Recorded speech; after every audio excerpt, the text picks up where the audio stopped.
దైవజనులు doctor P Satish Kumar గారి గురించి ఎవరికీ తెలియని కొన్ని నిజాలు వినండి.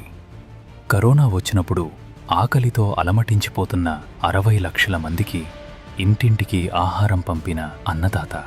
కరోనా సోకి ప్రాణం పోయే వేల మందికి ఉచితంగా వైద్య సేవలు అందించి ప్రాణాలు కాపాడిన ప్రాణదాత. 6,20,000 మందికి పైగా పేదవారికి ఉచితంగా వైద్యం చేయించిన ఆరోగ్యదాత. 50,800 మంది సేవకులకు సూట్లు వస్త్రదానం చేసిన గొప్ప ధన్యుడు. 40,105 మంది పేద విద్యార్థులకు చదువుకోవడానికి సహాయం చేసిన మంచి సమరయుడు. వృద్ధాప్యంలో కన్న బిడ్డలచే గెంటివేయబడిన తల్లిదండ్రులను చేరదీసి పోషిస్తున్న పోషకుడు. తండ్రిని పోగొట్టుకున్న ఎంతోమంది బిడ్డలను ఉచితంగా చదివిస్తున్న ప్రేమగల దైవజనుడు. 35,000 మంది అమ్మా నాన్నలకు చలికాలంలో రగ్గులు పంచిన వేల మంది తల్లిదండ్రుల ముద్దుల బిడ్డ.